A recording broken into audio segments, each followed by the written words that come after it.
The Hateful Eight is the 8th Quentin Tarantino film, and I don't really want to give away too much of the plot because when I watched the trailers, they didn't really give that much away. Some parts of this movie I was honestly shocked by because the trailers were actually very secretive. Good job, Quentin.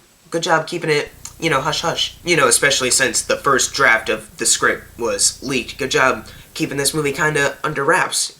Great job, man. So I will sum up the plot like this. Basically, 8 people, strangers, Kurt Russell, Jennifer Jason Leigh, Samuel L. Jackson, Tim Roth, just to name a few, are stuck in this cabin in the middle of a blizzard while some whodunit situation is going on at the same time. It's basically a Quentin Tarantino version of Clue. And I had a lot of hype going in this movie. I have only seen Django Unchained and Pulp Fiction of Quentin Tarantino's films. I want to see more. In fact, I got the first Kill Bill for Christmas, so I want to watch that very soon, because I heard that that's a great movie also. But I watched The Hateful Eight, and I gotta say, I loved this movie. It is another great film. I'm so glad I was able to watch this movie before the end of the year, because I don't know what would happen to me if I had seen The Hateful Eight when it came out in 2016, when I had already put up my lists, and then see how amazing it is, but not have it in the best list. It's just... But now I don't have to think about how nuts I would go. I mean, obviously, I have to bring up that Quentin Tarantino, masterful director. He did a great job directing this movie. He handled everything very well. I love the old feeling that this movie has. It's filmed in 70mm, like Quentin Tarantino wanted this to be like an old classic type film. It has an intermission, it has an overture. I honestly really like that. I really like the directing style of Quentin Tarantino. It did a very good job, and of course you get lots of blood and swears and a lot of the N-word because Samuel L. Jackson's there. And I just really love the way Quentin Tarantino wrote and directed this movie. The dialogue is so incredible to listen to. Some of the lines these characters say is just so wonderful, and I just want to listen to it like all the time. And there's one fantastically awkward, but you just don't want to stop listening to it type monologue, if that made any sense, from Samuel L. Jackson.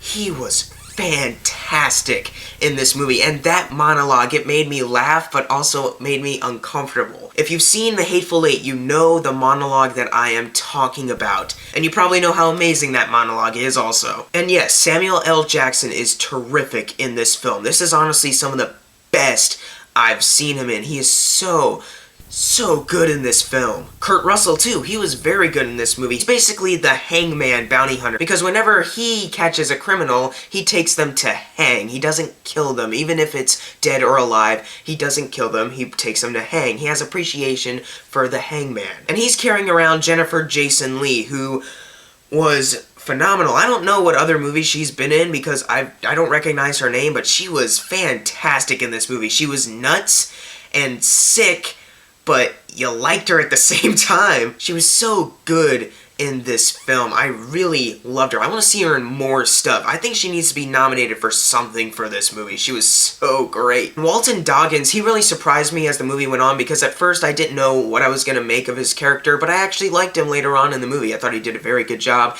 And I just really want to mention, Tim Roth is so cool in this movie. He's British, and he just talks in like this collected kind of voice and British-like.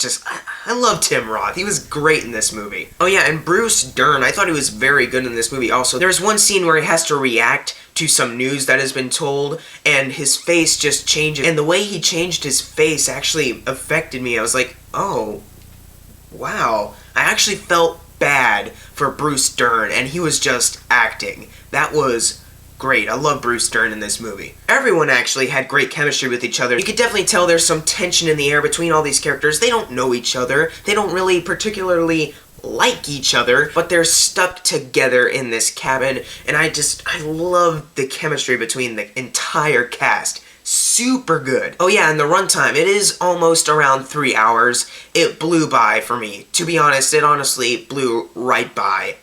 The dialogue was just so good and entertaining. The acting was terrific, and the plot actually had me hooked. I loved this film, and I honestly would want to watch this movie again. I want to see this movie again on it. I can't believe I'm actually saying that, because usually I don't really want to watch a movie that goes for around like 3 hours or something like that, but Hateful Eight, I want to watch that again. I want to watch it right now. And because of that, I'm going to give The Hateful Eight an A+. Everyone, please go out to see The Hateful Eight. You will have a blast, especially if you're a fan of Quentin Tarantino. This film just knocked me flat. I loved it. But if you saw The Hateful Eight, leave in the comments below what you thought of it. And tomorrow, my top 10 best and top 10 worst films of 2015 are going to come out. And after seeing The Hateful Eight and The Revenant, I am pretty sure that I have a really great top 10 best of the year. Oh yeah, and I'm pretty sure I have a really good top 10 worst of the year, but you'll see more about that later on. Thank you guys for watching. Make sure to subscribe. I'm Jackson Fulcher. See you guys next time.